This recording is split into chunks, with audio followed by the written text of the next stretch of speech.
نعوذ بالله السميع العليم من كل شيطان رجيم بسم الله الرحمن الرحيم الحمد لله والصلاة والسلام على رسول الله صلى الله عليه وسلم سبحانك لا علم لنا إلا ما علمتنا إنك أنت العليم الحكيم رب اشرح لي صدري ويسر لي أمري واحلل عقدة من لساني يفقه قولي اللهم إنا نسألك علما نافعا ورزقا طيبا وعملا متقبلا ربي زدنا علما. Aujourd'hui, Inch'Allah Ta'ala, Assalamu alaikum wa rahmatullahi wa barakatuh, comme à notre accoutumée, comme à nos habitudes. Aujourd'hui, on va parler un peu de comment soigner son enfant qui a moins de 10 ans, moins de 13 ans, surtout moins de 10 ans. Moins de 10 ans, c'est un enfant de 0 à peu près 10 ans. Si vous voyez votre enfant, il est agité, il a des problèmes quelconques, vous voyez qu'il ne dort pas bien, il ne mange pas bien, il a des problèmes au niveau de troubles de comportement alors qu'il est encore jeune, il est encore petit, la plupart du temps, il faut se dire que soit c'est un problème psychologique auquel il faut que vous, maman ou papa, normalement vous connaissez bien votre enfant. Comment il était quand il était enfant, quand il était bébé ou quand il était pendant qu'il était encore, il était bien. Donc, parce que c'est à partir du moment auquel tu vois que ton enfant change de comportement, ton enfant change d'alimentation, ton enfant change au niveau alimentation et change au niveau de son sommeil, que là, tu dois, toi, être alerté avant que ça soit trop tard. Parce que ton enfant, pendant qu'il est bien, tu sais, il joue avec toi, il mange bien, il fait ce que tu veux, il est avec toi. Donc, du coup, 24 heures sur 24, des fois, pour ceux qui ne vont pas à l'école, mais pour ceux qui vont à l'école, c'est autre chose parce qu'il y a l'école aussi qui rentre en jeu, les camarades de classe qui rentrent en jeu, les maîtresses, etc. Donc, du coup, il y a une diversification concernant son éducation. Donc, du coup, ça peut perturber l'enfant. Mais les enfants, de toute façon, quoi qu'il arrive, même s'il y a une perturbation concernant son comportement, il faut tout le temps parler. Il faut surtout la meilleure façon pour pouvoir soigner ton enfant, c'est le fait de parler avec lui, instaurer une discussion, instaurer le dialogue entre toi et ton enfant. Je ne parle pas des ados parce que ça c'est un autre sujet qui est un peu très compliqué, etc. Mais je parle vraiment des enfants qui vont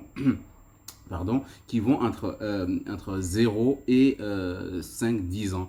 Ceux-là, tu as toujours le monopole, tu as toujours la capacité de changer, de faire quelque chose, de changer quelque chose vis-à-vis de son comportement ou vis-à-vis de sa vie à lui. Mais une fois qu'il atteint 10 ans et plus, ça c'est un autre cas de problème. Donc du coup, votre enfant, vous le connaissez bien, vous savez comment il est, vous savez exactement comment il vit, son changement. Donc du coup, le fait d'instaurer un dialogue avec ton enfant depuis qu'il a l'âge de 0 à 10 ans, ça va permettre, toi, maman ou papa, de connaître en fait le comportement et le changement de comportement de ton fils ou de ta fille. Et à partir de là, c'est là auquel tu vas comprendre en fait que, attends, mon enfant, je le connais. Je connais bien mon fils, je connais bien ma fille. Quand elle était bien, quand elle va bien, elle joue avec moi, elle est ceci, elle est cela.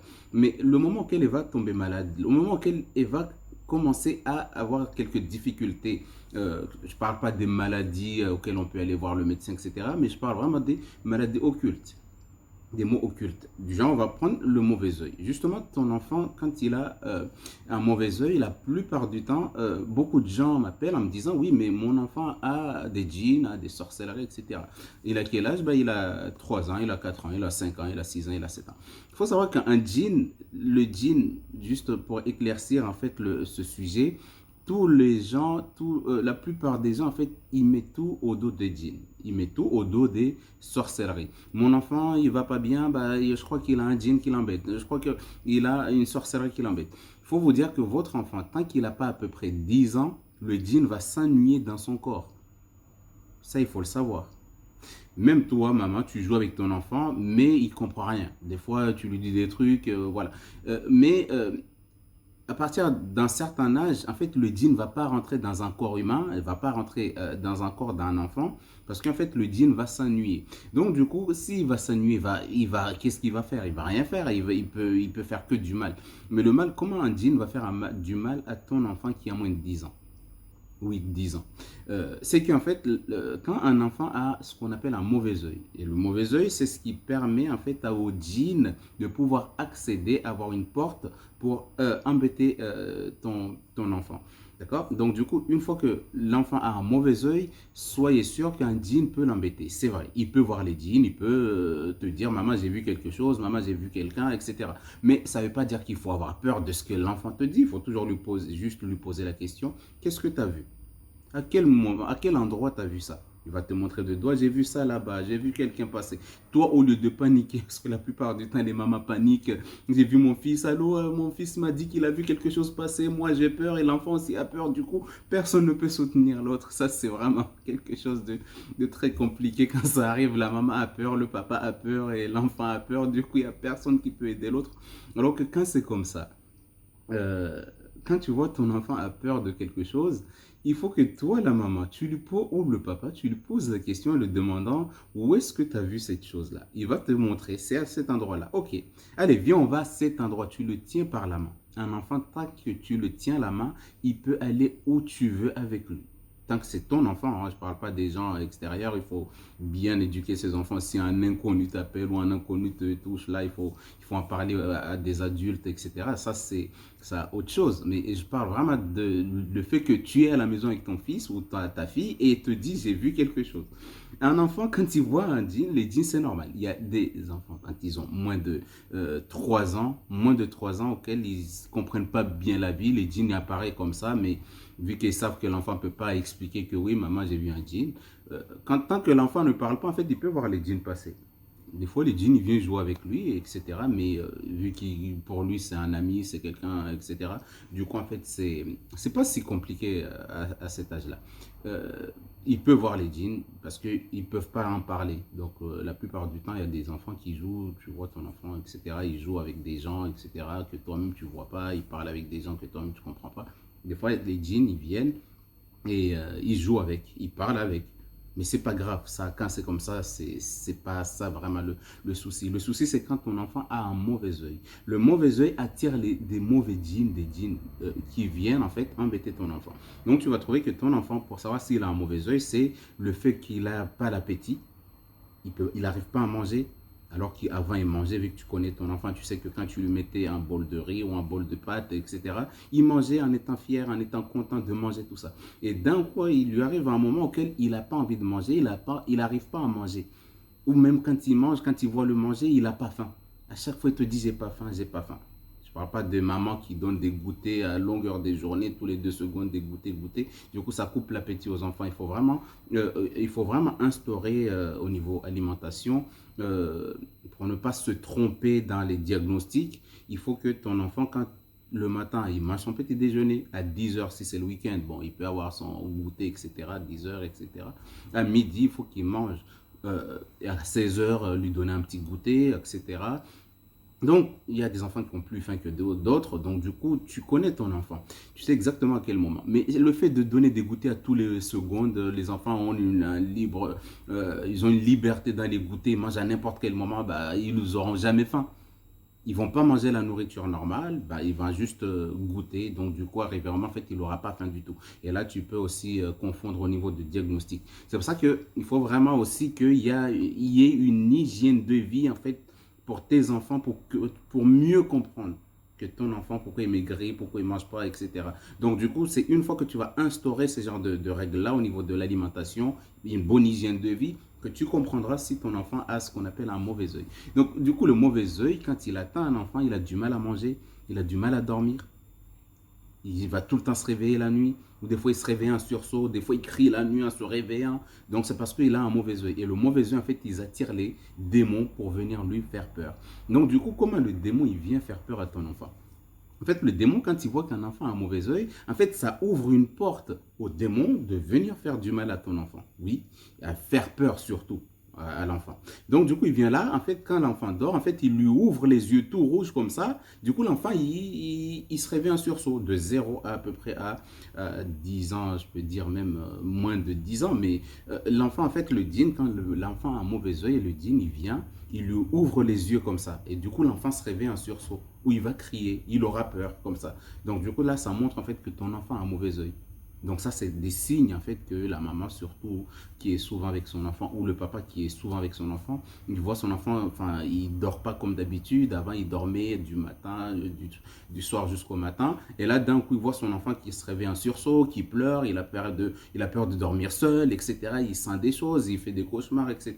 C'est que l'enfant a ce qu'on appelle un mauvais œil. Et le mauvais œil, c'est ce qui va attirer, comme je dis, c'est ce qui va attirer tout ce qui est mauvais par la suite. D'accord? Donc, du coup, une fois que tu vois que ton enfant est dans ce sens-là, il ne faut pas directement dire que oui, il a des djinns, il y a des sorcelleries qui embêtent mon enfant. Il faut juste que toi, maman ou papa, tu prends ton enfant, tu l'assois et tu prends des bouteilles d'eau. Ça peut être 3 bouteilles. Pour un enfant, il ne faut pas que ça soit long parce qu'à partir de 20 minutes, l'enfant est déconcentré. Bon, on va pas, même les grandes personnes, à partir de 20 minutes de lecture, bah déjà, ils ont mal au derrière. Donc, du coup, un enfant, il faut pas rester longtemps dans la lecture. Parce que la lecture, celui qui écoute le Coran est pareil à la même récompense que celui qui récite. Pourquoi? Parce qu'en fait, c'est la concentration qui rentre en jeu. Du coup, ton enfant, si tu arrives à réciter 3 fois la Fatiha, tu fais la danne et tu fais 3 fois la Fatiha. Si tu vois qu'il est toujours concentré, tu peux aussi rajouter 1 ou 2 versets du genre, tu as lu 3 fois la Fatiha. Mais moi, la plupart du temps, je conseille aux mamans de faire la danne ou au papa de faire juste la danne avec les bouteilles d'eau ouvertes. Tu fais la danne à son oreille et tu lis 3 fois la Fatiha et après tu peux rajouter Ayatul Kursi ou rajouter un petit verset ou les 3 couls. Rajouter les 3 couls, souffler doucement dans son oreille et souffler aussi, crachoter un peu au niveau des bouteilles. D'accord? Mais pendant que vous crachotez dans la bouteille, dites-vous une chose. Pendant qu'on crachote, c'est ton intention. L'intention peut changer pendant que tu crachotes dans la bouteille. C'est pas compliqué parce que beaucoup vont dire mais Akiridj, comment ça se fait que tu es en train de... Parce que même pour les grandes personnes, la plupart du temps, quand je fais un traitement de requis à une personne, je lui dis toujours utilise juste l'eau que j'ai fait, mais ne rajoute pas de l'eau et ne rajoute pas de lecture.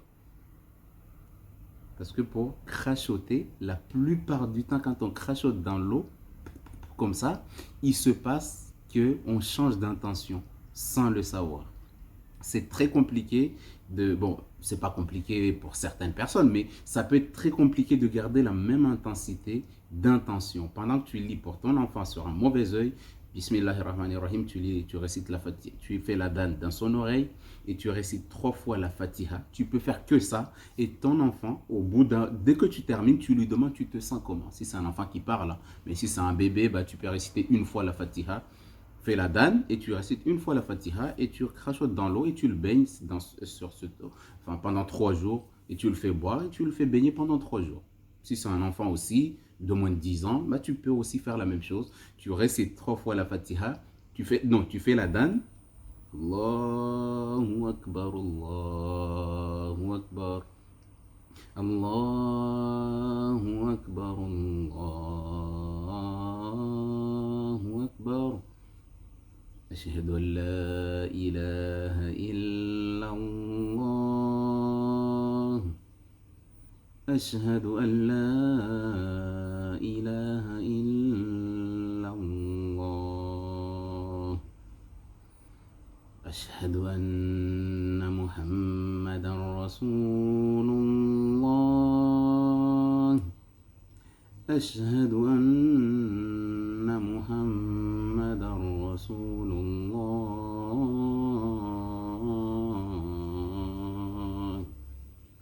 حي على الصلاة حي على الصلاة حي على الصلاة.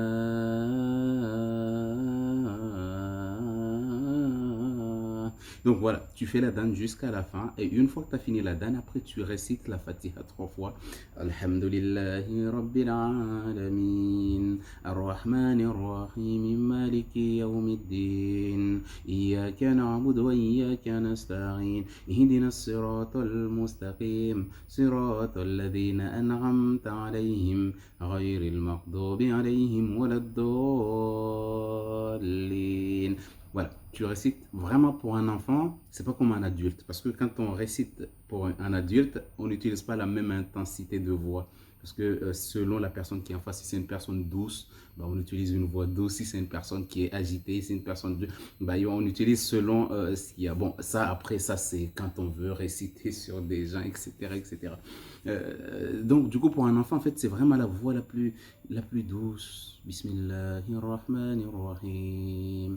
Alhamdulillahi Rabbil Alamin. Ar-Rahmanir-Rahim. Maliki Yawmiddin. Iyyaka na'budu wa iyyaka nasta'in. Ihdina as-siratal mustaqim. Siratal ladhina an'amta alayhim. Ghayril maghdubi alayhim waladdallin. Voilà, ça c'est un enfant. Quand on lit sur un enfant, en fait, il ne faut pas qu'il s'ennuie dans la lecture. Pendant ces 3 minutes ou 5 minutes de lecture, il ne faut pas qu'il s'ennuie et il faut pas qu'il s'en... il faut vraiment que tu utilises ta voix la plus douce et la plus belle de tes voix que tu as, bah tu lui fais ça. Mais si c'est ton mari auquel tu lis avec lui, tu peux balancer le Alhamdulillahi Rabbil Alamin, tu peux lui balancer, ou si c'est ta femme aussi, tu peux utiliser la voix la plus douce pour l'apaiser, pour apaiser les tensions en fait. Parce que la lecture du Coran, en fait, normalement, c'est pour apaiser tes tensions. C'est pour ça qu'à la fin d'une lecture, en fait, on se sent toujours bien. Mais bon, après, ça dépend de comment elle est récitée. Mais voilà, donc vous faites ça, vous lisez ça, 3 fois la Fatiha surtout, pour ceux qui... Mais moi, je trouve que même réciter 3 fois la Fatiha, la plupart du temps, ça peut... Même ça, c'est long pour un enfant. D'accord? Une grande personne, on peut réciter autant qu'on veut, mais même une grande personne, des fois, il perd la concentration, alors qu'on a besoin de la concentration de la personne pour que le mal s'enlève. C'est la personne qui connaît son mal. Donc, du coup, pour un enfant, c'est toi qui connais le mal pour ton enfant. Du coup, une fois que tu auras lu la Fatiha 3 fois, tu as fait la danne dans son oreille et tu lui as soufflé un tout petit peu dans l'oreille et après tu as crachoté au niveau de la bouteille. En fait, il faut que ça soit instantané. Tu souffles dans son oreille, après tu souffles, tu crachotes un peu au niveau des bouteilles. Comme ça, après tu refermes les bouteilles parce que quand tu récites, les bouteilles sont ouvertes. Donc après tu refermes les bouteilles, tu dis à ton enfant, tu peux aller jouer. Et là, normalement, à partir de ce moment-là, ton enfant, s'il était perturbé à cause du mauvais œil ou s'il était perturbé à cause où il dormait mal, à partir de ce moment-là, normalement, toute sa vie va changer. Toute sa vie, ça va changer en fait en lui. Il faut toujours lui poser la question comment tu te sens une fois tu as fini la lecture. Il va toujours te dire que je me sens bien. Il va te dire je me sens bien. Et à partir de là, bah, ton enfant, il va bien. C'est vrai, il va bien. Il ne faut pas douter. Si toi, la maman, tu doutes ou le papa, il doute, bah ça, mais lui, il ne doutera pas. Parce qu'il faut lui dire que, viens mon enfant, vu que tu es perturbé, vu que tu dors mal, il faut toujours lui dire, même si c'est un bébé, avant de réciter sur lui, il faut qu'il sache pourquoi tu lis sur lui. Tu lui dis, c'est parce que ma fille ou mon fils, c'est parce que tu as du mal à dormir, viens, je vais lire pour toi, sur toi, et tu vas voir que tu vas bien dormir. Il faut toujours lui dire la cause auquel tu vas lire sur lui et qu'est-ce qui va lui arriver une fois que tu auras fini de lire. Donc du coup, comme ça dans sa tête, sa concentration et son intention va agir selon ce que tu es en train de dire. D'accord? Donc du coup, vous faites ça pour vos enfants si vous avez peur, si vous voyez qu'à l'école ça ne va pas, ou si vous avez peur que ça soit un mauvais œil, ou que ce soit quelque chose qui lui fait peur, ben vous récitez ça, vous faites ça et vous le douchez, vous le baignez avec l'eau coranisée pendant 3 jours. Vous allez voir que votre enfant, au bout les semaines à venir, ben, ça va changer. Il changera. Il y en a qui ne vont pas changer tout de suite, mais il faut laisser le temps à ce que le Coran répare en fait tout ce qui a été détruit dans son corps. Donc du coup, ça, on va s'arrêter là pour aujourd'hui. Subhanakallahumma wa bihamdika nashhadu an la ilaha illa anta astaghfiruka wa atubu ilaik. Subhana rabbika rabbil izzati amma yasifun wa salamun alal mursalin walhamdulillahi rabbil alamin. Wassalamu alaikum wa rahmatullahi wa barakatuh.